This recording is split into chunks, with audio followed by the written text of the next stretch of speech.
Namaste, Salamat Sore, good evening, and welcome to Educator series on Manthan with Saraswathi, which features experienced educators, administrators, motivators, edupreneurs, etc. On this platform, I've had many noted doctors, educationists, artists, and friends who have shared their thoughts, life experience, and advice to the young minds and to the other viewers. I'm sure this would have benefited them in all walks of their life. Today is the fourth episode on Educator series, and there is many more to come.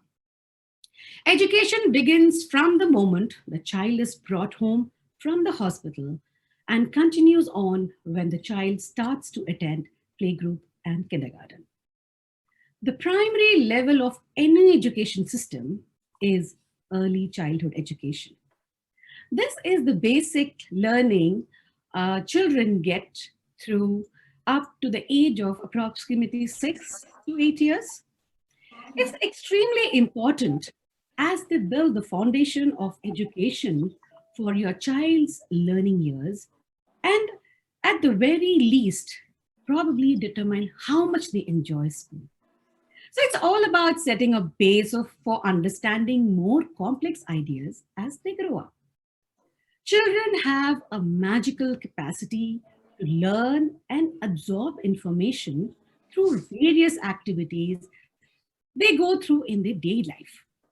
The preschool years are the most important to develop social and emotional skill, which helps to set a stage for academic learning, or we can say that early childhood is a crucial stage of life in terms of child's physical, intellectual, emotional, and social development.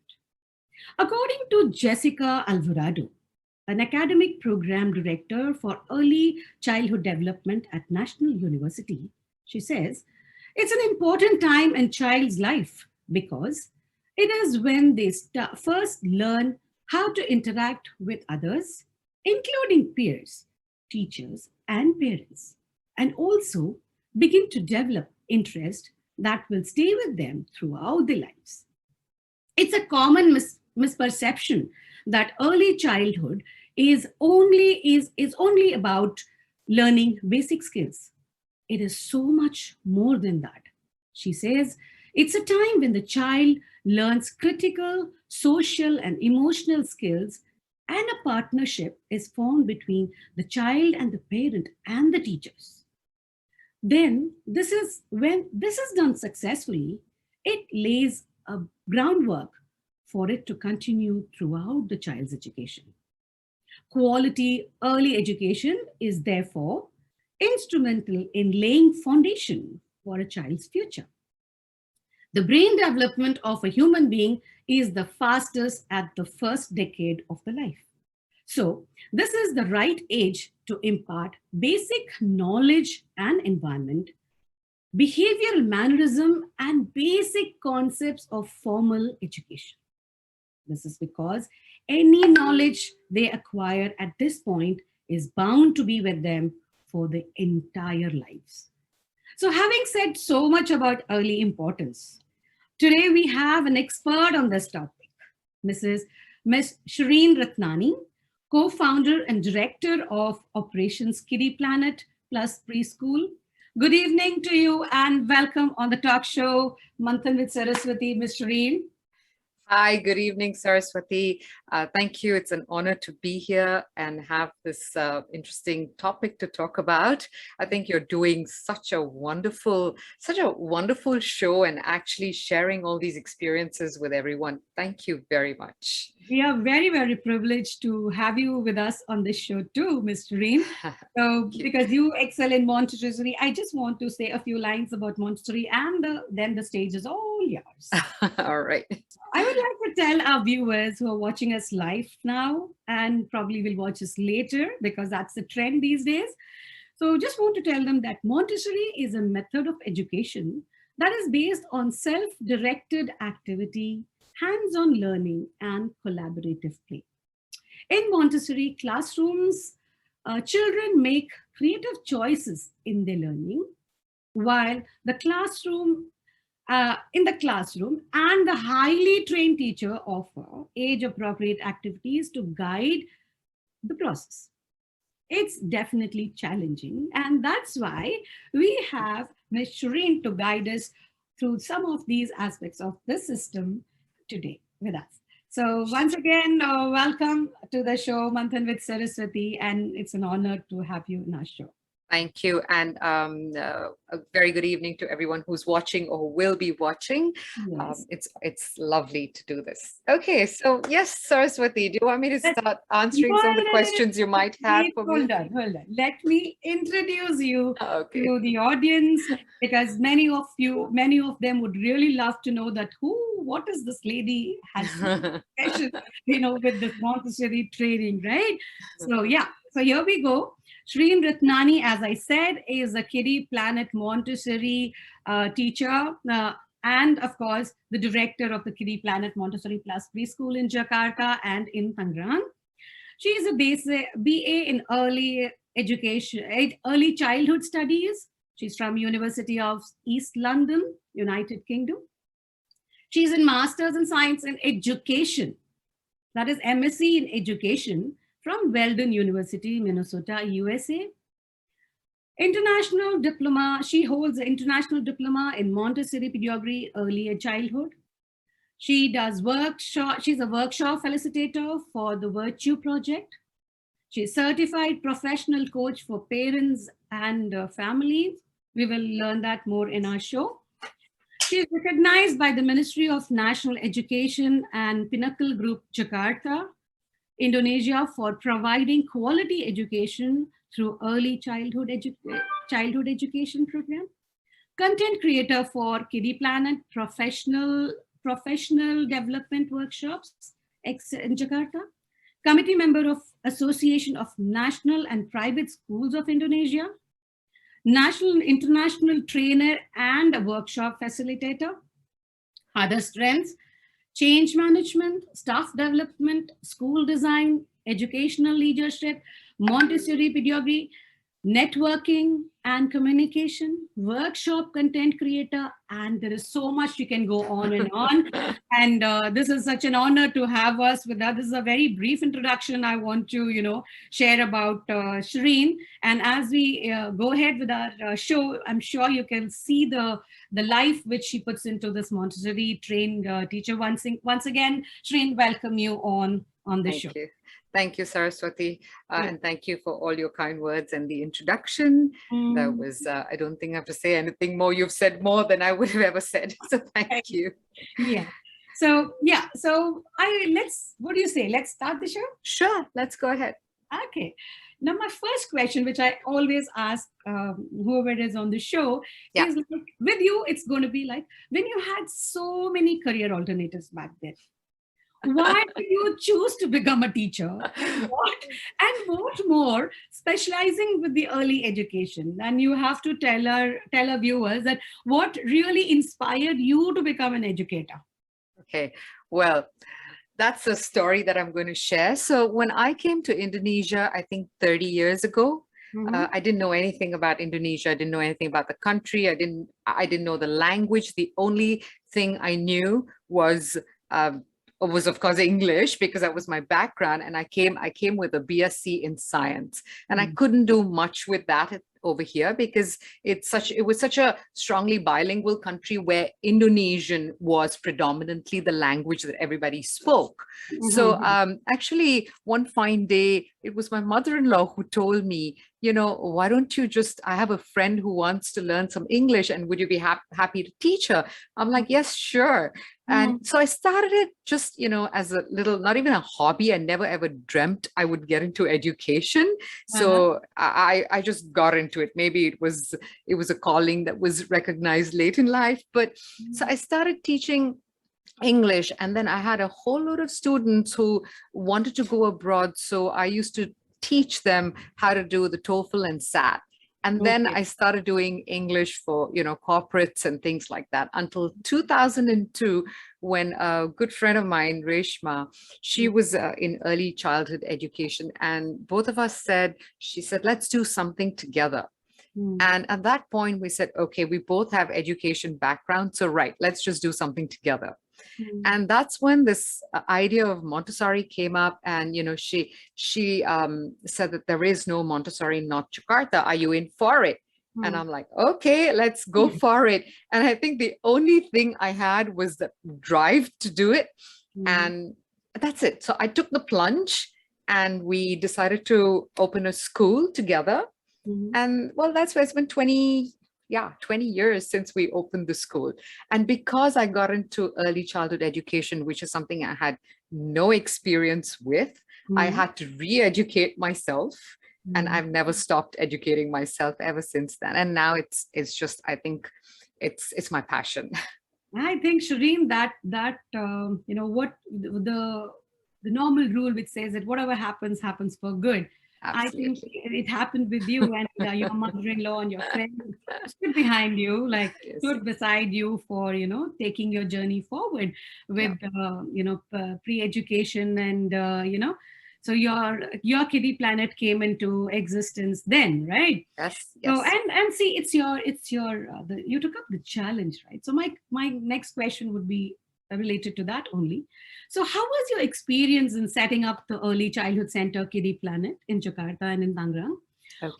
Okay, my question is, what were your challenges? Like, what was the challenges you faced? And listeners would really like to know, like, how did you face them and what really was there in you and what fire did you carry to face this? Okay, so back then we were not as privileged as we are today, having handbooks and so much information on Google. So I think that was a challenge, and we had some amount of information. But I think the challenge was just having bare walls and building a school from bare walls. Right from putting a curriculum together, recruiting teachers, just putting every system into place and creating a preschool which nobody knew of. So what we had to do was create a preschool which parents would trust.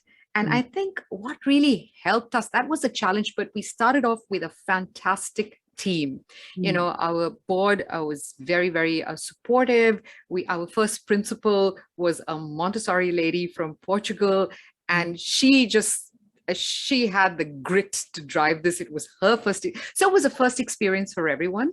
And I think that collaboration and that drive to just make it work, that's what really created a spark. And that's it. Our journey started from there, and we went forward. And when we opened, it was a very small school. So at that time, I was even teaching. We were all teaching and running it. And behind the scenes, there was a lot of trial and error that we learned from. But we were lucky that parents understood what the system was, and they were very attracted to it. And actually, it was the parents who helped us grow. I think the support of the parents was very huge because they saw value in the Montessori system of education.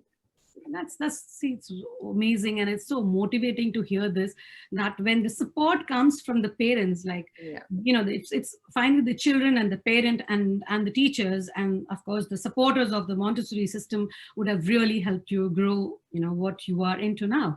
So I'm sure those young people who just desire to become edupreneurs like you would be really will be definitely benefited by watching you and listening to you today, and knowing that it is the system and it is the support which really matters. And I would like to quote Morgan Freeman here, and I quote, "Challenge yourself.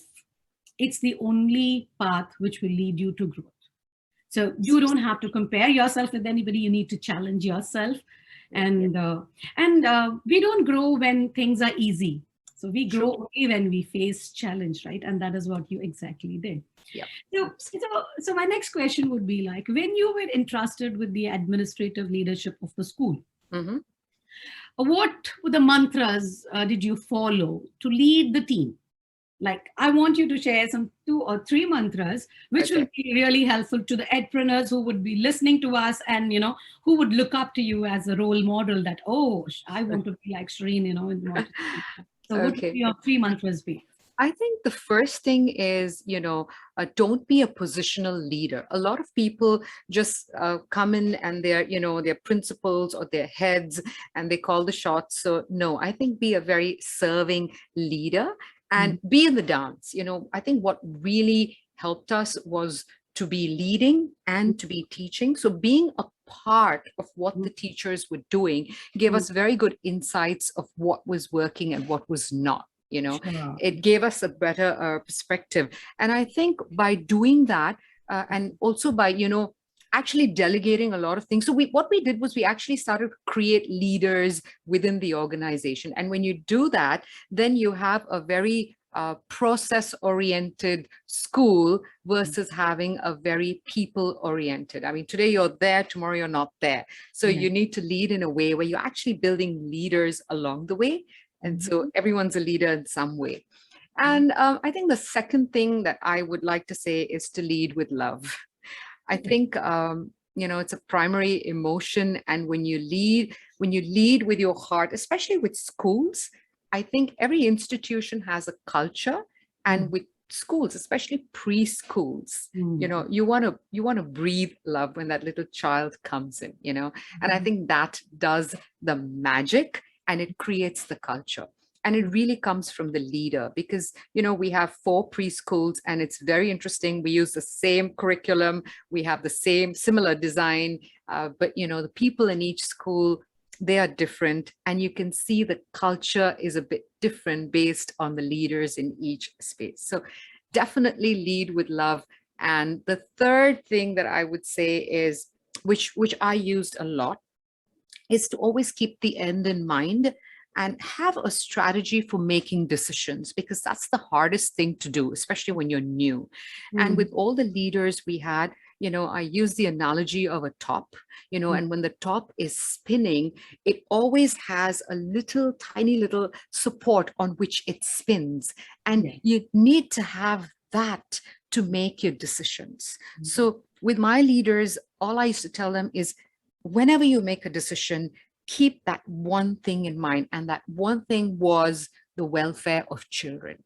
Wow. So that really helped me. And it even helped my leaders because, sometimes when you have a team, you have different people with different perspectives and they all may be right in their own way. So how do you make decisions? So yeah, I would say those were the 3 predominant mantras, as you call them, that I did use along the way. I think very impressive. I like the analogy of the top and the spinning thing, right? That's very, very thing that the welfare of the children has to be kept in mind, right? That's beautiful. Very lovely, Shareen, to hear to that. Thank you. That was your 3rd mantra, but I think that's the mantra which will hold everybody responsible for what they are doing. Because as leaders, we have to be responsible for our actions, right? Yes, so absolutely. Take that in that mind. I think that very, very interesting. And I'm sure those who would be listening to you would definitely catch on to this because it's very catchy, the top and the spinning. Yeah. I liked it. Thank you. Viewers would also love it. So moving on, like you said, like it said that your action inspires others to dream more and learn more and do more and become more. Like you are a leader. That's how you lead, right? Yep. Exactly. Your philosophies match so beautifully with that. So my next question would be, being a captain of early education for the age 0 to 6, or probably you have it till 8, Shareen? No, we have 18 months to 6 years. Yeah, so 6 years. Yeah. So it's a Herculean task, right? So you set up professional learning community by offering teachers training and parents coaching. You do that. Yes. So what was your learning experience and what you shared? What was the most interesting aspect of that learning? What was the outcome of that learning experience? Okay. So, when you have a school, I think it's very easy nowadays. You can go and download any curriculum that you want and you can build a school. But what breathes life in the school are the teachers, right? They're the ones that breathe life and bring the curriculum. They deliver the curriculum in a way that actually aligns with your vision and mission. So the reason we started training teachers is because at that time, it was very difficult to get Montessori training. And when it was available, it was quite expensive.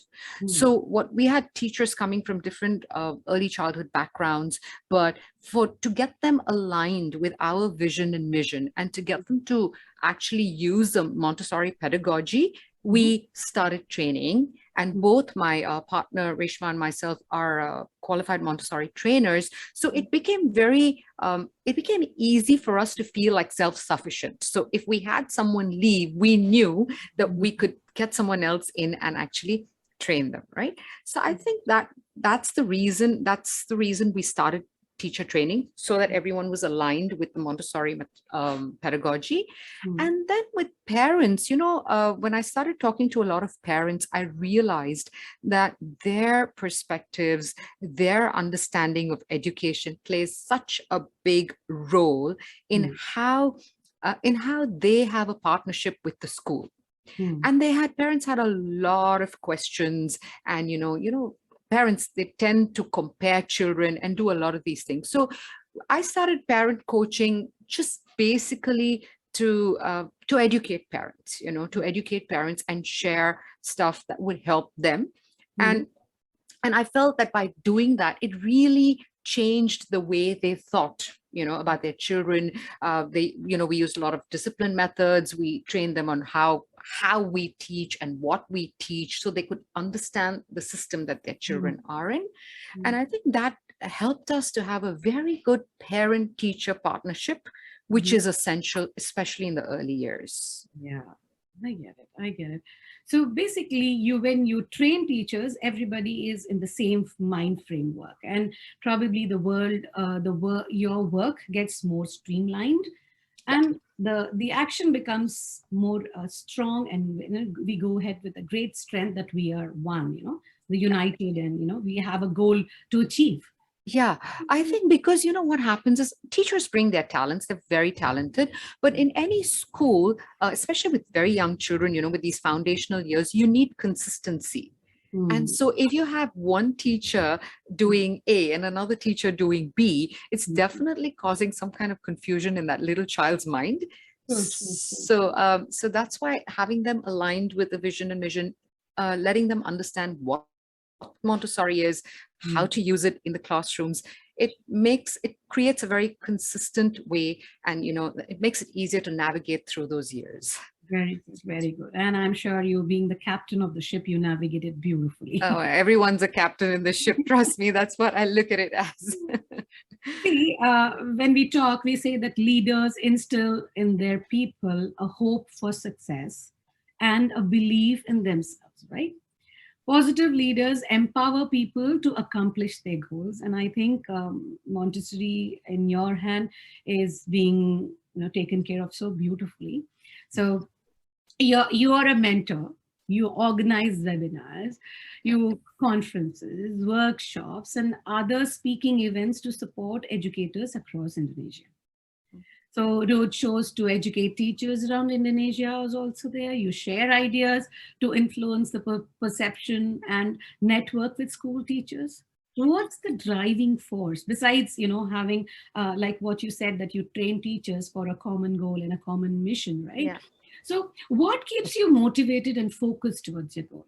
What's that? I think I'm just driven to add value. I think that's the thing. I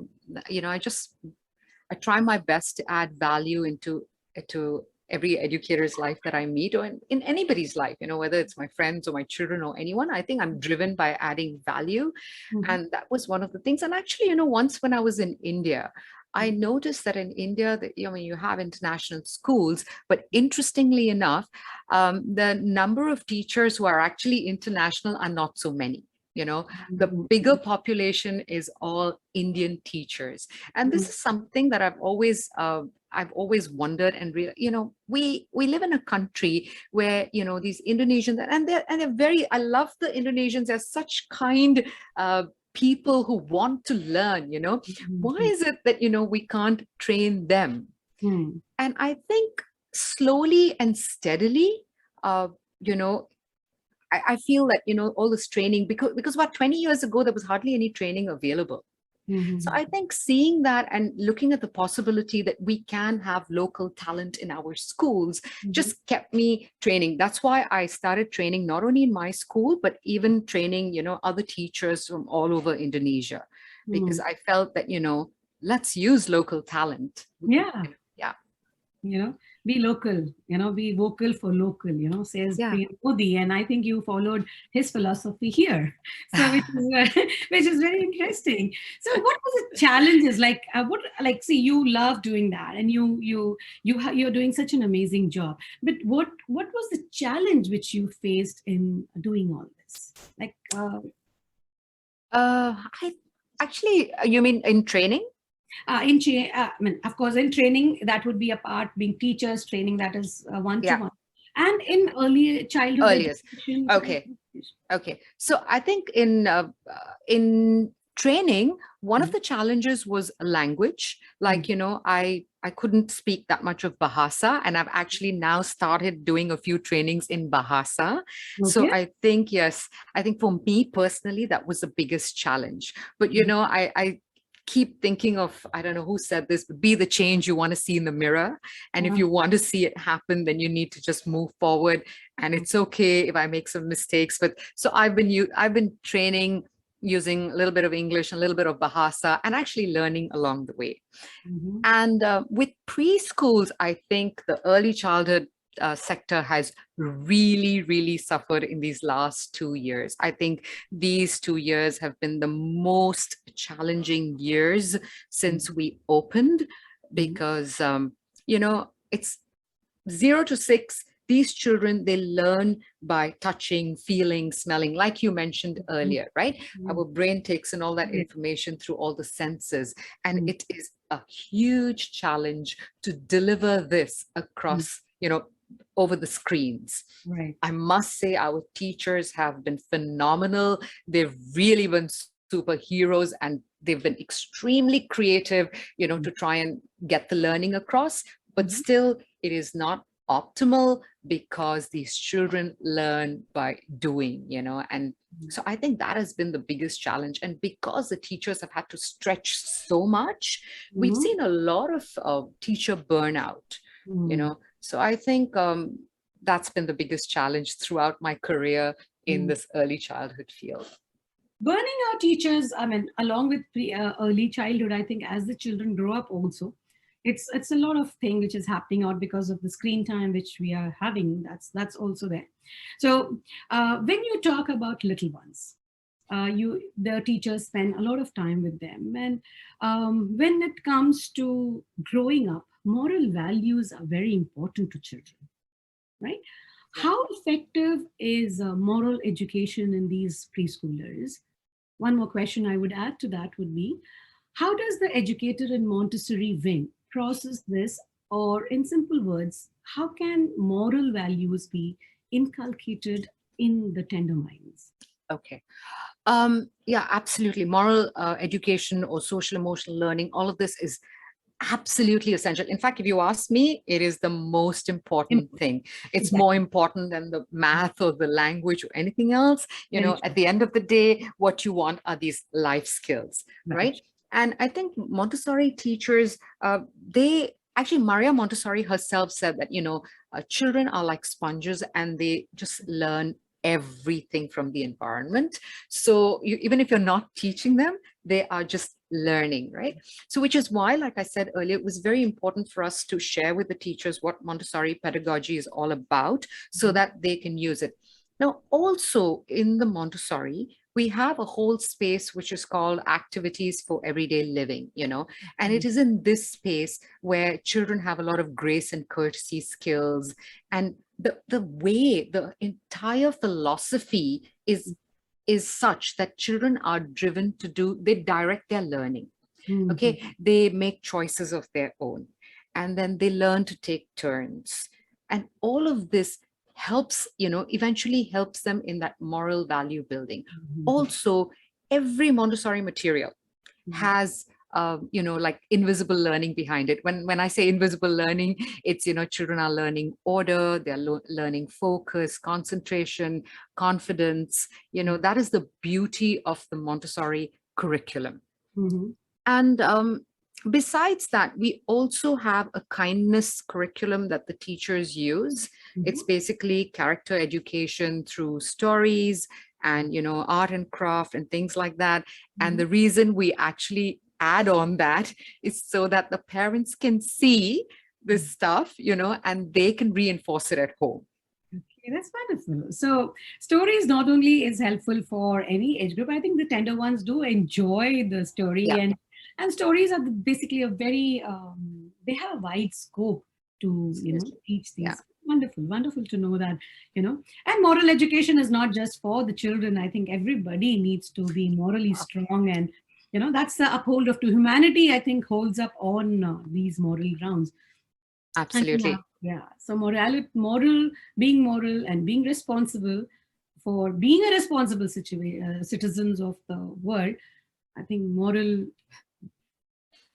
to being moral education would be the most important things. And I am sure True. with your curriculum, it's beautifully blended into the future citizens will be really morally strong.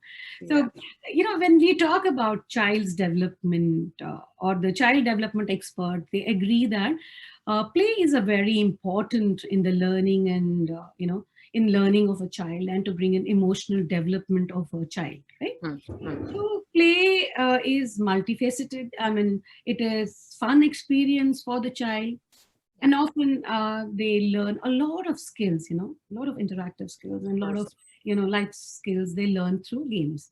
So my question to you is: during pandemic, when the whole thing turned upside down, I'm sure the educators, like all over the world and along, I'm sure Kiddie Planet's educators also struggled to Yeah. and kept up the best to engage these little age groups. So how well did the little ones cope with that? And what are your three strategies which you followed throughout this pandemic, which has made the interesting learning interesting and happening? I would say. What was Okay.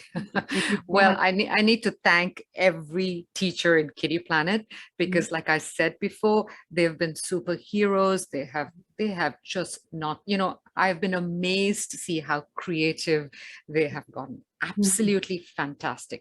Now, some of the things that we did to actually make this learning more alive during the pandemic Mhm. is the first we got children to build a learning space at home. So what we try to do is get a little bit of the classroom and Mhm. actually duplicate it at home. So the children had behind them, they had photos of their classmates, photos of their teacher, their schedules, their calendar, everything that made their learning space look like as if they were in the classroom. Right. Mhm. So I think building that learning space was very good because it also created, it helped them create a routine to go and sit there and work Mhm. versus, like I know my daughter was doing IB and the screen would be off, but these children, I think, were quite excited to come to their learning space and keep their screens on. So that was one. Mhm. The other thing we did was we had a lot of learning kits. And when I say learning kits, it was art and craft and it was a lot of other materials Mhm. to reinforce the learning that happened online. Okay. So that was one way where children could actually engage in sensorial activities Mhm. and do these activities which they would have otherwise done in the Montessori. Mhm.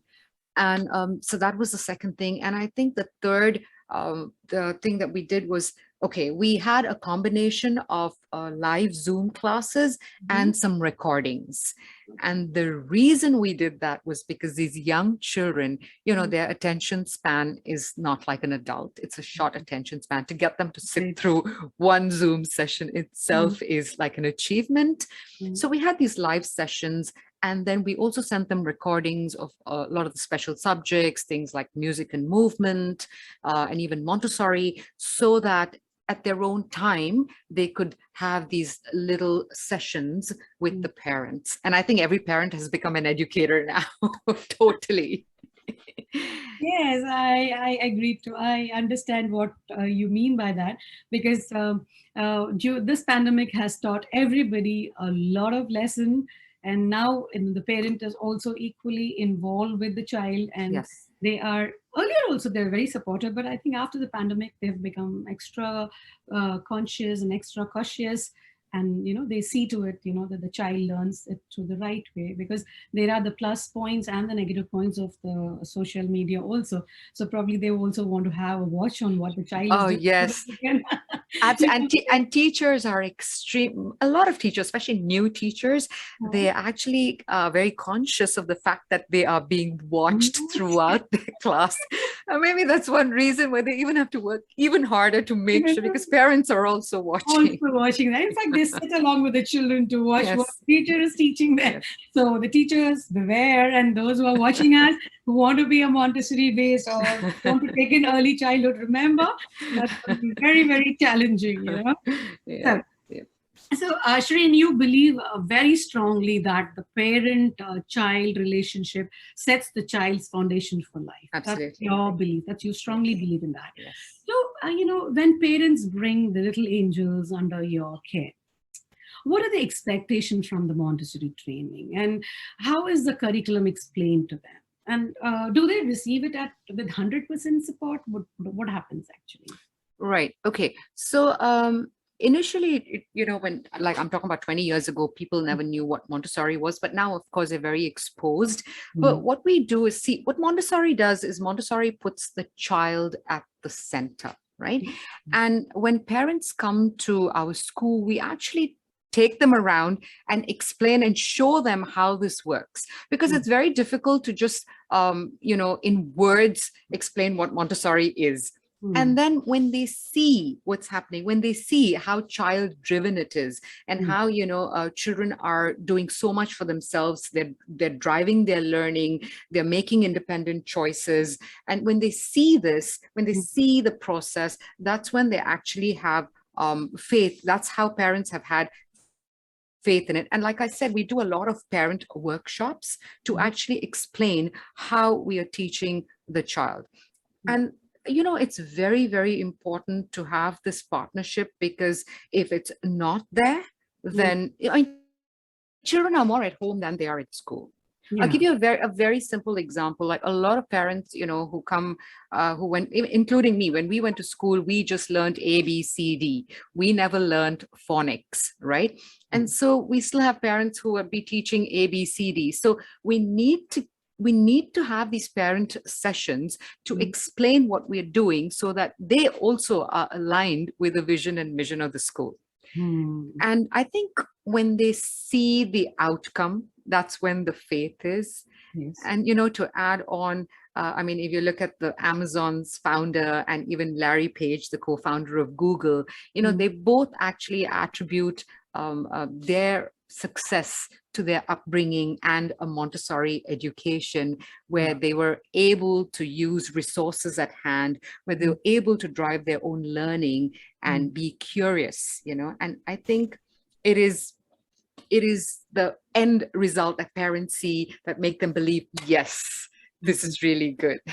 Okay. So, have you ever had a situation when the parents would say that no, we would go for rather a traditional way than the Montessori? Have they disagreed with you? I mean, Oh, I'm sure yes. they would have been both sides to it. Some parents who are really very happy with what is there, and some people. So, have you ever had any experience like parents disagreeing to it or not being happy with the way things happen? Yes, we have, because, see, what happens, we are actually a Montessori Plus Preschool, right? Hmm. And the reason we are a Montessori Plus Preschool is because we actually use Montessori, Hmm. and we use the national curriculum of Indonesia. And the reason we blend it together is because we need to prepare children for primary one. So I think Okay. in any country, you need to keep, keep the end in mind. They need to be prepared to go to grade one. So Hmm. in a pure Montessori, if you go and see a pure Montessori, you will not really see workbooks and things like that. Okay. So at Kiddie Planet, our children go into the Montessori for like 1.5 hours, and then they go into their classrooms to Uh-huh. actually do their thematic work, and to do all the stuff that they need to do to prepare for grade one. So we have combined the system. Okay. And we actually did try in one of our branches to Mm. have only Montessori, Mm. and no, parents, they they're not yet very receptive to the system. Ah, okay. Because of, actually, I don't blame parents. It is because of, the entire education system in our country. Mm, Children by the age of 5, 6 are expected to read and write. So you need to have mm, a lot of that, separate training where, your children are doing a lot of these core subjects. See, thank you for that answer. I think you have given a very clear, I would say, explanation to what is Montessori Plus, right? Mm. Kiddie Planet Montessori Plus.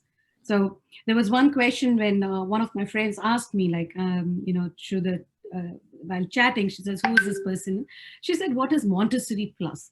And I'm sure if she's watching us live now, she should have got the answer that what is Montessori Plus. So it's good. Like Asian parents really want the child to go up to the first Absolutely. grade one, and Yeah. you know. So what is the experience? I mean, it's not a part, but just would like to know, like, how is the Western thing? They're just pure Montessori, or they do go in for Montessori plus? What is? You know what? Actually, when I did my training, I was in a pure Montessori where they never had workbooks. Mhm, And it's very interesting, but along the way, along the process, mhm, children learn. They learn the reading and the writing. mhm, Okay. But we just come from a culture where people like worksheets, they like books, they like homework. So, they want it. And so it's only because, like I said, it's a partnership, it's a mhm, parent. Though we believe in the Montessori pedagogy, we also understand that, mhm, children have to be ready. So we do this. But mhm, yes, if you go if you go to the South and you go to Jakarta Montessori, mhm. they don't have workbooks. Okay. Children will complete, because it is a developmentally ready curriculum, Mhm, right? It is a developmentally ready curriculum, but in a pure Montessori, you mhm, have children between the ages of 3 and 6 who are learning together. The mhm, reason being, mhm. Montessori believed that we learn in a community. Like, Yes. we may be of different ages and we're learning. So she believed that when you put children between 3 and 6 together, the Mhm. younger ones are socially learning from the older ones, and the Yeah. older ones are getting responsible, trying to help the younger ones, right? Yeah. But this is a whole system which has to be fully received by parents slowly. It's getting there. It's a lot better now. Parents understand it, but still, we had more success having the Montessori Plus.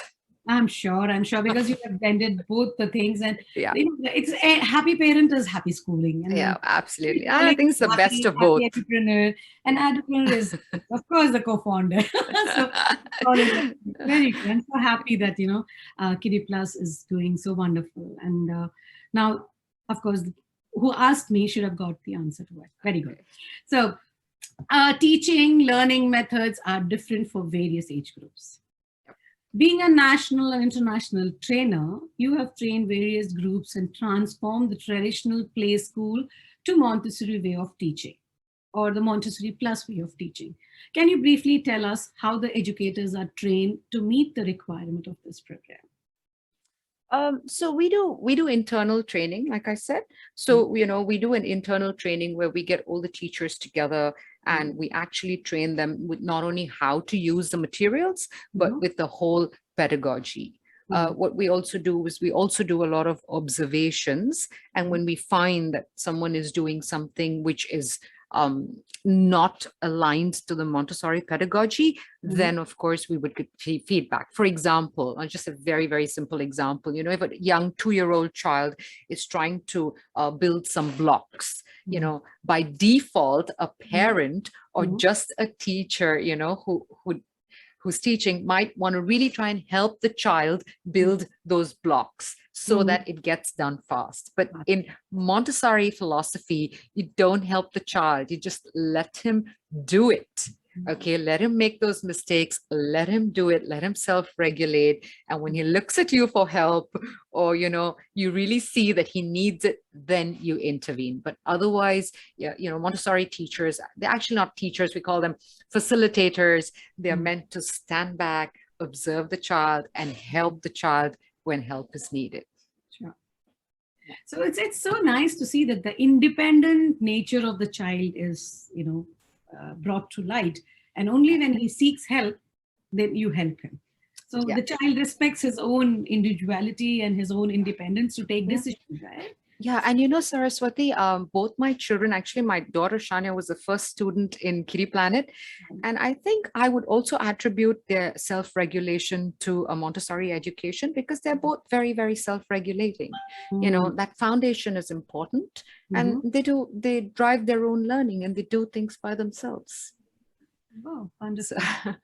So, so moving on from child to parenthood now. And see, it's wonderful to see the children who have grown up with their that attributes to the education, right? mm, So yeah, so moving on to the parents now. So my question to you is: you have coached hundreds of parents to use positive parenting tools in raising up the children, right? So can you share some tools and what for the parents who are watching us live or will watch us later on? So what is this positive parenting technique? okay. So basically, when I do parenting, one of the first things I see a lot of parents labeling their children and trying to correct them all the time. That's the first thing I see all the time. So there's a lot to share, but maybe I'll just share 3 pointers. Like you said, I think Yes. the first thing I would tell parents is always connect to correct. You know, you cannot correct a child till you connect because we as human beings, Mhm. we have an inherent need to be seen, to be Mhm. heard, and to know that we matter, right? And Mhm. only when you connect with a child are you able to correct. So that's the first thing I would say. And the second thing is, I think, again, parenting with love. And a lot Mhm. of parents say, but I don't have the time. I don't have time to spend with my children. So there's this thing, I call it the mind, body, and soul time. And I tell parents, even if you have just 10 minutes in a day, just use those 10 minutes to spend quality time with your child. Okay. Do something for the mind, body, and soul of the child. Mhm. And that is enough to actually create a bond. And, Mhm. really, love is a primary emotion. And when you parent with love, you just see everything else that's positive that follows. You see the motivation, you see the happiness, you see the joy, you see everything else in your children. So that is the second thing. And I think the third is manage your children, but don't micromanage them. You know, don't don't be a rescuer to your child. Don't do things that they can do by themselves, Mhm. because when they're 18 and they're ready to leave their nest, you Mhm. realize that they have to do everything themselves. Yes. So encourage children to basically do whatever they can, guide them, but don't do it for them. And Mhm. I've seen a lot of parents sitting with their children, doing their homework, doing their projects. Well, you're doing it you think you're helping your child, but actually you're not. So if you are doing it, stop. Wonderful, Shareen. I think let me remind them that parents, to be a positive, learning environment to your child, Shareen would say that, three things which you should follow would be, correct me if I'm wrong, Shareen, connect, connect to correct. You should connect. The second is parenting, with love, with mind, body, and soul.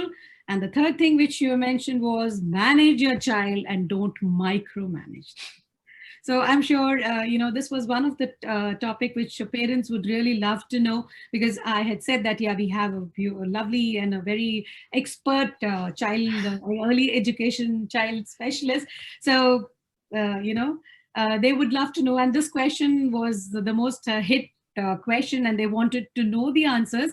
So I'm sure you have given them, and then we have just given them the 3 points. I think you can, once you shower this on them and you follow this, you would see a total change in the child. Right, Shireen? Yeah, Saraswati, parents know it all. Mm. Parents know it all. Sometimes they just need a little nudge and a reminder. Yeah. Parents know best.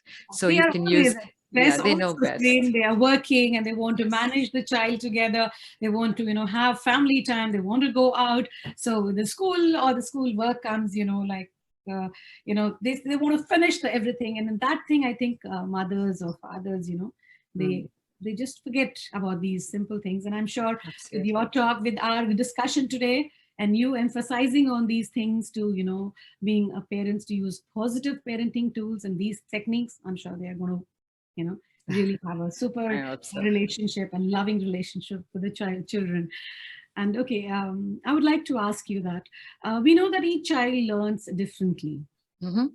Some are fast learners, some are normal, some take time to a long time to understand. Also there are some special learners. So we have children who learn at various stages. Some are fast, some are mediocre, some are very slow, and some are special learners, right? Yeah. What in your experience is the best way early learners can engage in? How do you provide help or coach parents for the children with behavioral or cognitive and with special needs? So what teaching skill the normal is for a normal child. So Mm. when they are not that Right. normal and they have special, so what's your opinion? Would like to know. Okay, first of all, I think with young children, Mhm. they really need a very experiential learning platform, something which is very sensory rich. And Mhm. that's why, earlier you were talking about how we convince parents to join a Montessori. I think this is, Montessori education is very experiential, and everything is very sensorial, and it's an active learning environment, right? Mhm. Also because it follows the child, children are learning at their own pace. And that's the beauty of Montessori. In fact, Maria Montessori, when she first started on Montessori, she worked with children of special needs. Mhm. And she said that if this is working so well with children of special needs, Mhm. can you imagine how it will work with just normal children, right? Mhm. Anyway, that put aside, Montessori itself supports differentiation. What our teachers do is, again, they are trained to differentiate learning based on a child's readiness, based on a child's interest, and based on a child's learning styles. So Mhm. what we do is we do have remedial classes for children who need it. Mhm. And yeah, we do have teachers working one-on-one. Now, the parents, sometimes when you talk about behavior, Mhm. I've dealt with a lot of parents, um, uh, their children are actually behaving in a particular way, Mhm. not because of anything else, but only because there's something happening with the whole parenting style. Oh my God. Right? Okay. So behavior is communication. Mhm. So when it comes to behavior, then we coach parents. And then the third thing, along my experience with a lot of parents, we've had children who've had speech delays and things like that. Mhm. Okay. And sometimes it is, again, attributed to maybe a health condition or something. And Mhm. sometimes it's just a slow bloom. That's it. Mhm. And that's where I feel coaching parents is very important. And Mhm. I've had parents, several parents, whose children didn't speak till the age of 3. Mhm. And they were miserable because they didn't know what to do and they couldn't seek help. And sometimes that's when you need to unplug from all of that stuff that's troubling you and just wait. Because Mhm. with children, the thing Mhm. is that you need to see progress. Now, whether you see a steep curve or you see a light curve, as long as you see progress, that's Mhm. what matters, because there's a huge difference between the progress at those ages. Definitely. And I think you've given a beautiful answer to the education needs of various learning curve children. So that's wonderful, Shireen. And I appreciate you coming and explaining it so beautifully with us, on this. Thank you. Okay. Now, when you have children of various, learning experience or learning abilities, so when it comes to discipline, so it's a difficult discipline itself is a very, very difficult terminology. Let it not just for the little ones, even for the senior level to the age of 18 or the teens, and even the elders sometimes they also need to be disciplined, right?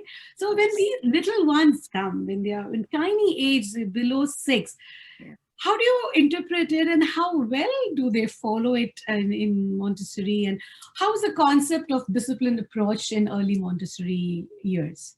Okay. So the actual meaning of discipline is to teach, right?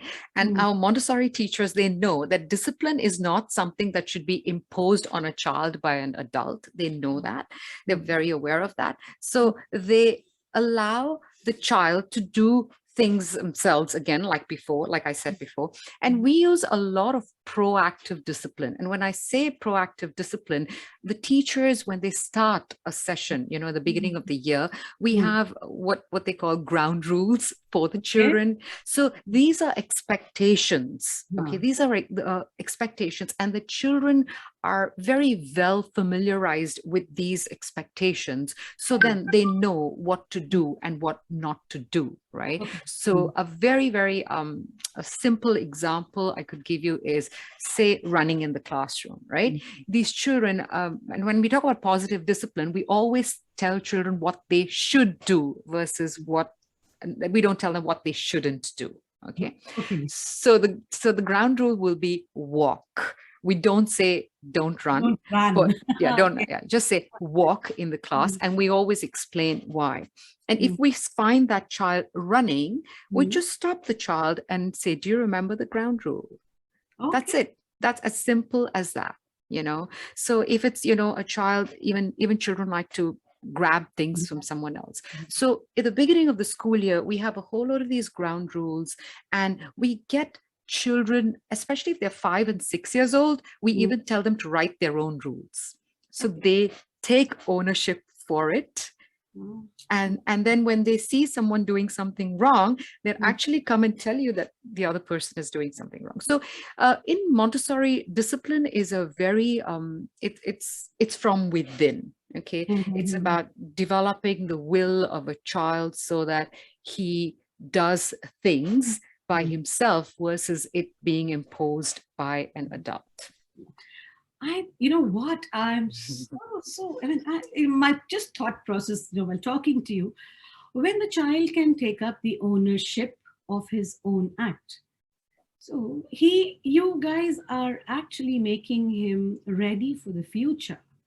Absolutely. Right? He is going to be such a amazing citizen, or I would say rightful or very a citizen who would be will contribute to the progress of the nation, because at the very young age, if he's taking ownership of his mistakes and he knows what am I supposed to do when I'm not doing it, what kind of reaction that would cause him. So probably that's the way you're grounding him to understand his own rights and his own duty towards the other person around. Right? Yep. It's such a wonderful Absolutely. thing. Absolutely. So that's beautiful. Very lovely put up with how to discipline the children. So amazing. Thank you for that explanation.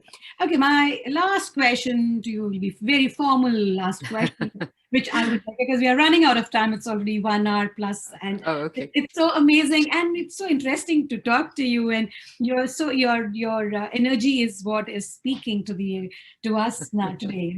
You've always been like that, Shareen. Thank you. I think we're mirroring the same energies. Thank you. So my question is see, what has happened is this pandemic has taught us social media has been a very, very dominating factor in a teaching, learning process, or any other action which we are doing today, even like what we are discussing on Zoom today, right? So with the expansion of social media, which is changing so rapidly, what set of new skills should the young educator in the early education development program acquire to cope up the challenges in the coming days? My second question along with that would be how do you see the education in the next 5 years? What's your view on that? What's your take on that? Okay. Well, I think the young educators need to be extremely resilient and open to change. I think having that growth mindset is very important. And that's what we saw this time. Teachers just had to plunge overnight. They had to plunge into something that they've never done before, right? So I think being resilient and very open-minded is one thing. And I think the other thing that really works is to communicate and to collaborate. It was only through collaboration were we able to have, success in delivering what we did to all the children.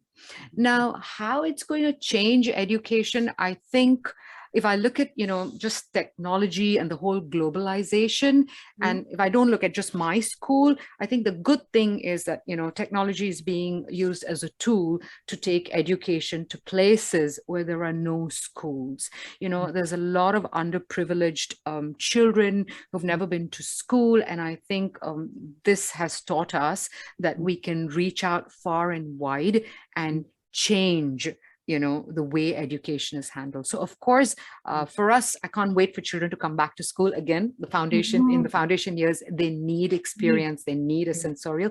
But to the rest of the world, so many parts of the world where education was not affordable, children just didn't have the privilege. Now it's going there. In Indonesia, children are learning through TV, and at least they're getting an education, and that's what's our future. I mean, it's going to change the world. I always believe, one change, one teacher, one parent, one change can change humanity forever. So this will be a very positive impact for those who were underprivileged and never had any education. So what do you think about the next 5 years? It's not, if the pandemic comes to a standstill, children come back to us, yes, we have the real sense of, satisfaction that we are educating, the next generation. But suppose in case, like now with Omicron coming in, and we don't know what's going to be the next possibility of, or how far, we would be able to see them and hold them in our hands and, go ahead. So what do you foresee in 5 years? What do you think the education pattern would be in next 5 years? Well, at the rate we're going, we are developing new systems every day. So definitely it's going to change forever. Like, in Indonesia now, we're doing PTCs online, and parents will never want to come to school because we're getting the work done. They don't have to spend 1 hour in traffic to get anywhere. So I think in the next 5 years, what's going to happen is hopefully there's no pandemic anymore and we have children to come. But I think all those other extras, will be done online. And I think that's good. It's going to, I think that's the huge change that we're going to see. And we're going to see more people educated around the globe because technology is being used as tools now. That's a very positive note, see education in the next 5 years. That is wonderful. Okay, now that we have almost like taken over, most of your time. So I would love to know that you have been teaching for such a long time. You would have definitely had so many lovely, amazing, memories of, being with children, or, as a childhood expert, early education early education childhood expert, right? So if you have to share, if I would say that, share the best memory you ever had, what was it? Oh, okay. I think you 20 yeah, exactly. To unpack 20 years is going to be very hard, because every day when I walk in that door and you see a child, they just bring a smile on your face. Definitely. The first thing that comes to my mind when I first started teaching is I had a little child who used to just come into class and call me mom.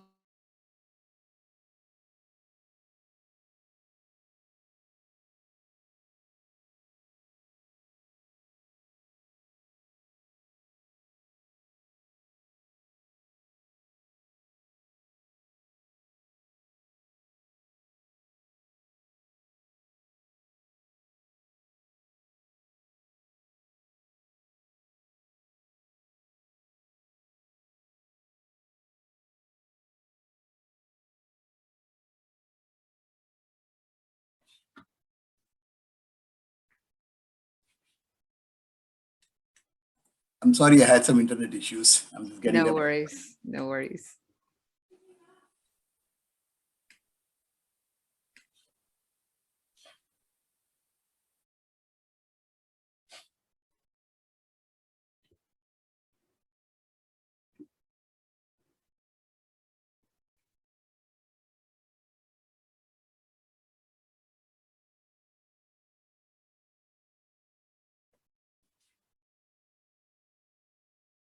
I think you're muted, Saraswathi. You're muted. Yeah. Okay. Yeah, Shareen, there's some technical error. I'm sorry about it. I'm No coming worries. onto another camera to continue on with it.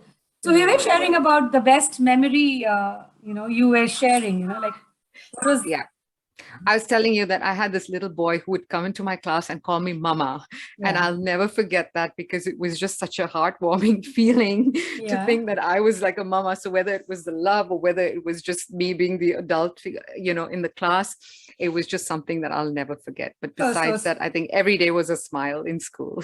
No, that's so beautiful. And, like that's what probably a teacher does, when a child comes into the school, the teacher replaces the a mum who's at home at school, right? So I think that's Should be that way. Shareen. And we have already taken up enough of your time. So this is time for us to say probably close down what I'm. So I just want to say a quote of John Dewey here. And he says that education is not preparation of life. Education is not preparation of life. Education is life itself. So when we are as educators in this field, so we are giving life. We are the lifeline of the children, Love right? that. Yes, So I love think that. it was so amazing that like we connected and you have come up on the show and you have beautifully explained about what Montessori, plus education means, and the way you are guiding the little ones and your teachers and the whole team as such, at Kiddie Planet is doing such a wonderful job. And I want to thank you, Shareen, for spending your precious time with us and sharing your experiences and thoughtful ideas and doing such a meaningful work to the society and giving back to the society in such a beautiful way. So thank you, Shareen. I just want to thank you for coming on Manthan with Saraswathi once again. It was an honor having you on the show. So thank you for inviting me. Thank you. Thank you for joining us. And one last thing I want to say is please like the channel and we would be bringing in more programs and we will be meeting more people like Shareen and the educators in our series and many more I have in my ideas. So keep liking Manthan with Saraswathi and keep us inspired. And I have also a YouTube channel, Shareen, you know about that. So that's spreading Hindi across. Brilliant. That's my humble effort. So yeah. Thank you. Thank you, Saraswathi. I think you've taken technology as a great tool to make a difference as well. Yes, and, you're sharing all of this and I'm sure, it's going to be very useful. I wish I had something to listen to when I was starting a school. So, well, thank you very much for hosting this. And thank you to all our viewers for listening. Thank you to all our viewers. And I'm sure those who want to be edupreneurs, they would be motivated by listening to you. And I'm sure we'll have many more coming up. So this is Saraswathi saying bye-bye on Manthan with Saraswathi and bye. Thank you. Bye. Namaste. Bye. Thank you. Bye-bye. What happened?